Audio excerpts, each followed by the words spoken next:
Alright, welcome back to the Blender 3 Docwalks, and we are going to go through the menus.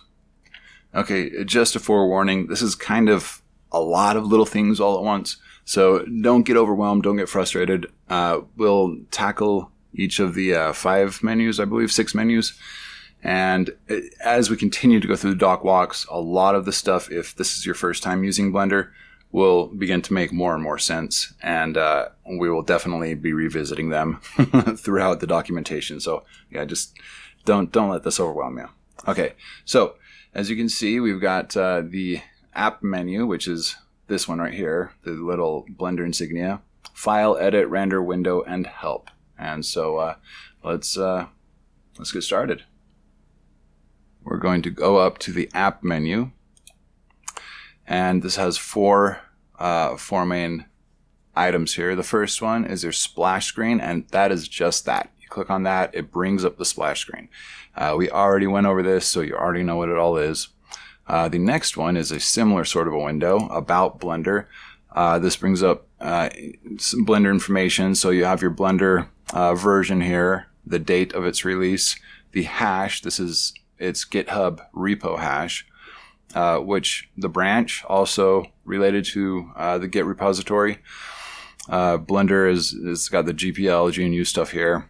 And then there are a bunch of links for the release notes, Blender credits, the license, the Blender website itself, and the store, and then a link to the development fund.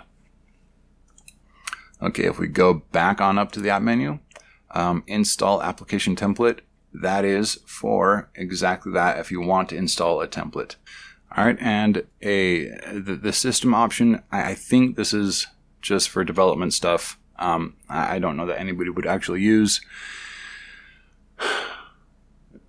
Yeah, this is redraw timer. This is all just development related stuff, so I wouldn't worry about that. Okay, let's move on to the file menu. New, obviously, it's going to open a new document. Open brings up a file browser where you can select the file you want to open. Open recent. See, it'll do just that. These are the most recent files I had fun creating. Recovery. This will, I think we talked about this last time. Yeah, this will just recover using, say you closed out Blender without saving it. This will rebuild that. This will use all of the temp files to rebuild the file you were working on. So yeah, it's nice on occasion if things shut down or if you shut it down on accident. Autosave opens an automatically saved file in order to recover it. Save saves. Save as saves as. I'm sure everybody knows these are really common options in several different applications. Save copy, save a copy. Okay, link and append. Link is you are actually linking to another file or another an object or whatever. So it's kind of you're bringing in something, say a lamp or a dog or whatever into your file. But with link, you cannot manipulate them. You cannot manipulate linked files. However, append is the same thing. Well, not the same thing. It is a similar function as link. You're bringing objects and stuff from other files into your current working file. However, if you use append, you can manipulate it, change its size, rotate it, that sort of a thing. So these are two very different functions, even though they do a very similar thing. Okay, data previews. This is not something I think you are going to use right off the bat. Refresh data block previews. So data blocks in your Blender file itself, and the data blocks, the data blocks, the elements or collections of elements, whatever. These are like thumbnail previews of the scene. Okay, so this is kind of just basically saying refresh all of the thumbnail previews for all my scenes. when you have a file browser open and you hover over one of the files, or if you have your preview settings open for your file browser, you'll see a little preview of an icon of that particular file. That's basically what this is. So you can batch generate the previews. You can clear all of all your data block previews, wipe them all out, and batch clear them. So that's that. Okay. Import. So you've got, a bunch of basic, fairly, well, some of them are fairly common files in the industry. You can do the same with export. You can basically export your .blend file as, any one of these, and you can, like I said before, you can install an add-on that will allow you to export in several other file formats as well. Okay, external data. Okay, so this first option, automatically pack resources when you're bringing something in like bitmaps or whatever. This will automatically pack it into your .blend file. It will pack it into the blend file so that as you transport the blend file around, that file will be in there as well. Pack resources will do just that. If you have other files linked to your blend file, or you're pulling from other files in your blend file, this will actually grab those and pack them into your file. Unpack resources does just the opposite. Pack linked libraries. It pretty much does that. Anything you have linked, we just talked about linked, it will pack those in. Unpack the linked libraries.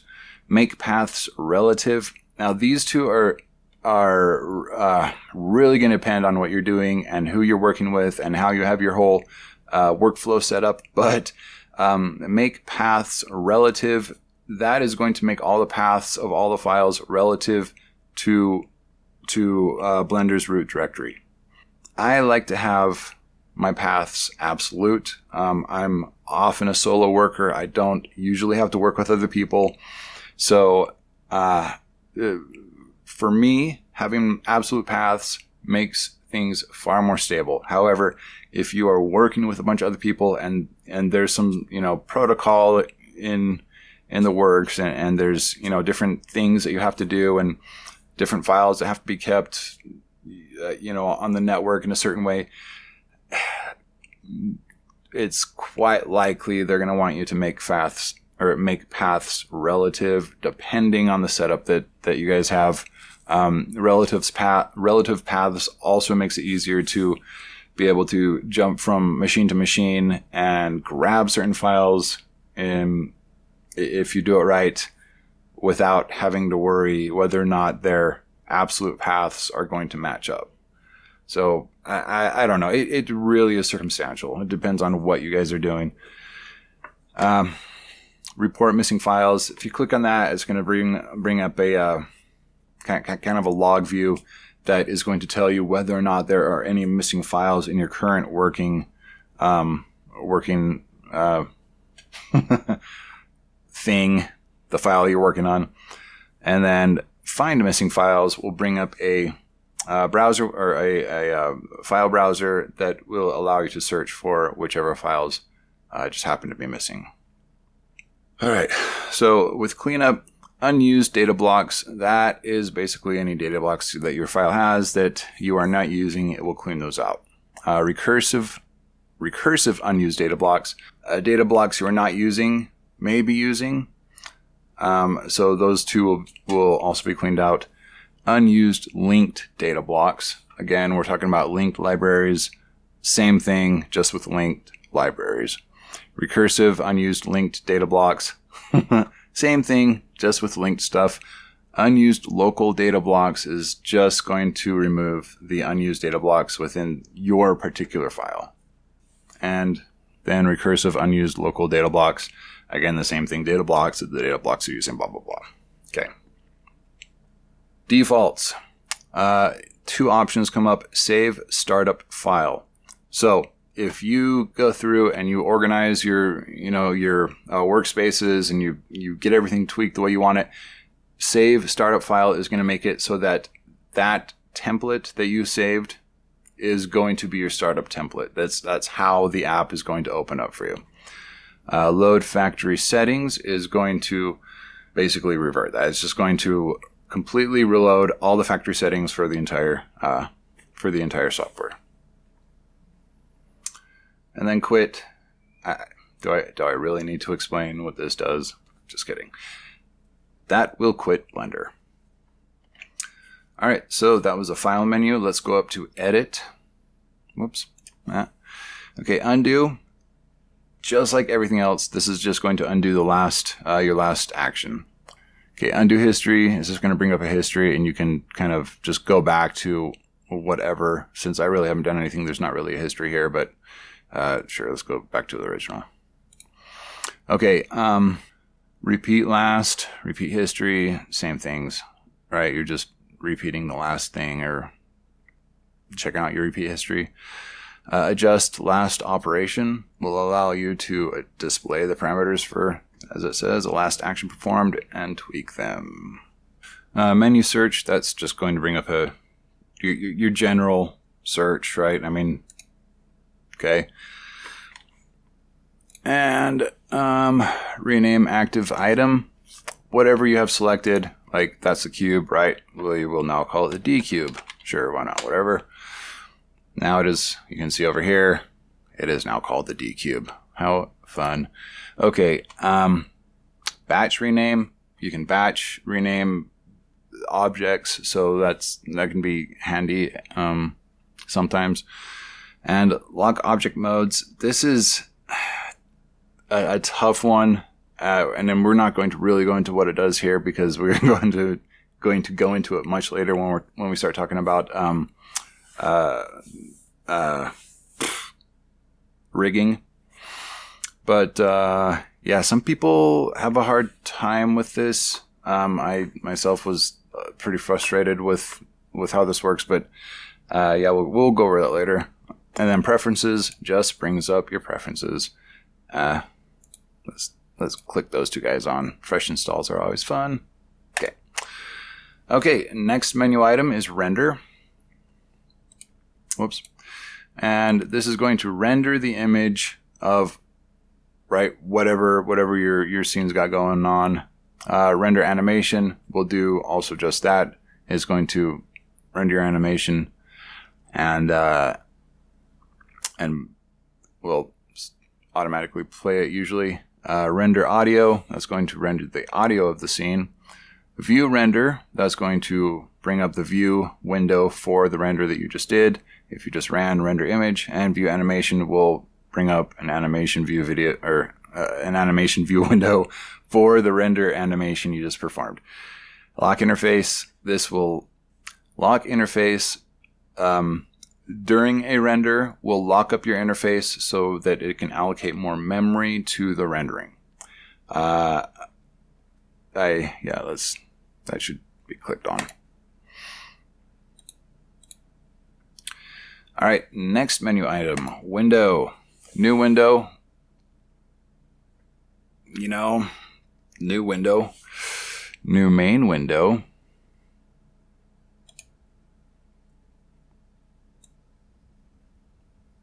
Okay, so new window brings up a new window. You can actually change, whatever type of window it is. If you want to have a compositor or whatever, this actually allows you to have Blender be on more than one screen. You can't see it, but I have it on screen 1, screen 2, and now back to screen 3. So pretty handy stuff. Go back up here. New main window. Just what it says, there's a new main window. It does affect the same thing, however. So if I, let's move it over here. Okay, see how you see it moving both windows? It's not a completely different application here. Okay, I'm rotating it. I don't know, making it crazy, tall, whatever. That's what that does. So this is still controlling the same the same .blend file. where were we? Toggle window full screen. That's going to do just what that says. New workspace. Okay, so see these guys across here, layout, modeling, sculpting, UV editing. These are your workspaces. You click on new workspace and it will allow you to compose in your workspace. You can also do that by clicking this little plus at the end of the line here. Previous workspace. Oh, new workspace. What am I talking about? Next workspace. Wow. Next workspace will just jump to the next workspace. See, we just went from layout to modeling. If we do it again, we'll go from modeling to sculpting to UV editing. So, I mean, just see, we're just going from workspace to workspace. The next one is previous workspace, which can also be achieved by pushing Control page up. So, I'm just scrolling through my workspaces here. Show status bar. I like status bar. I will always keep that on, but you see down here across the bottom, this down here all the way across the bottom, the little, mice insignia that tells me what my mouse is going to do in any one context. That is what that is. So if I turn it off, bloop, no more. But I like that. I don't know why. I just do. Sometimes it is helpful, and it takes up so little space that, whatever. Not a big deal for me. Save screenshot. We'll save a screenshot. There's actual full, window screenshot, not a render. All right. The last one is the help menu. We went over the help menu. Oh, that's weird. Oh, there it is. We went over the help menu several videos ago, so if you missed that one, just go back. I think it was in 1 second. Let me double check. Okay, help menu. We went over that in video Docwalk 12. Is the getting started help system. So we aren't really going to have to go over it here, but if you want to review it, it's video. Or I'm sorry, it is Docwalk number 12. Okay, and last, just a quick kind of, I guess it's talking about workspaces really quickly. If you don't have this pinned down yet, these are your workspaces. These guys are all your workspaces across here. They are so fundamentally important to your workflow. So please just remember that. These are your workspaces. You can add a new one by clicking that there. And each one is, you can add your own ones, configure them the way that you want. But yeah, those are your workspaces, and they're completely fundamental to the way Blender works and operates. So just remember that those are your workspaces. Scenes and layouts, these guys over here, we're going to go over those later. So just know that those are there, your scene and your view layer. So yeah, that is that for this video. Thank you for tuning in. See you in this here next one. Workspaces. Oh, joy. See you guys next video.